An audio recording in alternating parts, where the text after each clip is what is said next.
Ito daw yung toy na nag-hatch and grow ng real aqua dragons. Kaya tara, subukan natin. For today's vlog, meron tayong bagong itatry. At hindi lang to basta toy kasi ito ay panibagong pet. Yes, meron na naman tayong bagong aalagaan. And mapapanood natin mismo kung paano siya mag-grow. Pero bago yan, kailangan muna nating i-open itong box. So bali nandyan yung mismong tank. And meron din ditong instructions. And nakakatuwa kasi meron din siyang certificate of adoption. Dito sa side, nandito naman yung mga egg. And then, meron din siyang kasamang food. Meron din ditong plastic na tube na para siyang dropper. Pero ito is para sa kanilang oxygen. And then, meron ding spoon para sa kanilang food. Kailangan nga din pala natin ng spring water. Ito daw kasi yung advisable na gamitin. And then, kailangan lang nating i-fill up yung water hanggang dun sa line. Kailangan nga lang din pala is room temperature yung water. Inopen ko na din tong ating aqua dragon's egg and nilalagay na natin dito sa tank. Diba? Para lang talaga siyang powder and tingnan nga natin kung talaga bang mag-hatch. Pagkabuhos ko nung egg, nilagyan ko na din sila ng oxygen. Pero tingnan nyo yung tubig, parang medyo naging cloudy siya. And lumulutang-lutang na nga yung powder dito sa ating water. After naman ng ilang minutes, medyo nag-clear na siya. And pinatong ko lang siya dito sa drawer. Kailangan nga din pala nating i-fill out itong certificate. Sinulat ko lang dyan is Charlie and Chino. Tapos sa address naman is UK na lang. And then tinawag ko na ang twins para ma-sign nila. At sabi ko nga ay wala nang urungan to. Hindi pa nga nila malaman kung paano ba sila magsasign. After pumirma, dito ko na binigay sa kanila ang kanilang aqua dragons. In-explain ko din sa kanila kung ano ba yung mangyayari dito. After 24 hours, ito na yung ating aqua dragons. Wala pa rin akong nakikitang gumagalaw kaya nilagyan ko na lang muna sila ng oxygen. Just in case may ma-hatch na mamaya. And then, naglagay na din ako dito ng food. Possible kasi na mamaya mag-i-start na silang mag-hatch. After 48 hours naman, binalikan ko ulit sila. At una natin gagawin is bigyan sila ng oxygen. Ang tagal naming nakatitig dito pero wala pa kami masyadong makita. Hanggang nung nilapitan namin, ayun pala, meron na mga konting gumagalaw. Super liit lang talaga kaya hindi masyadong makita. And mapapansin nyo nga lang pag pinabilis ko yung speed. Diba? Nakikita nyo ba yung mga gumagalaw-galaw? Meron na pero konti pa lang sila. Day 3, ito na yung ating aqua dragons. At kung mapapansin nyo, medyo lumaki sila ng konti. At parang ang dami-dami na nilang nagsuswim. Ang galing no? Talagang nag-hatch sila. And so far, mukhang healthy naman ang ating mga alaga. Day 4, pagkagising ko, nilagyan ko kagad sila ng oxygen. And grabe, ang liliksi talaga nila ngayon. Hindi ko muna sila nilagyan ng food kasi every 2 to 3 days lang. Day 5, ito na yung ating mga alaga. Pero napansin ko parang medyo umunti sila dito. Pero yung size nila, mas lumaki na talaga sila. Pinacheck ko na nga din to sa twins. Iniisip ko kasi baka maubos na itong aqua dragons. At baka hindi na nga tumagal ng ilan pang araw.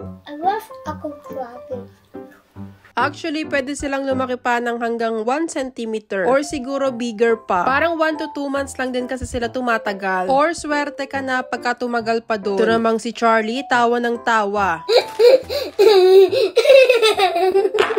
Tinatawanan niya kasi si Chino kasi ginagamit niya yung kanyang paa pagkuha ng mga chocolates. And bale, ito na nga yung day 6 ng aqua dragons. Diba, mas humaba na sila ngayon. Kaso, yun nga lang, mas maunti na talaga sila. Siguro, sila na lang talaga yung nakasurvive. Pero syempre, kailangan pa rin natin silang alagaan. Kaya naman, naglagay na ulit ako dito ng kanilang food. Isang taka lang ng food every 2 to 3 days and then everyday oxygen. And siguro, update ko na lang ulit kayo pag full grown na sila. Sana tumagal.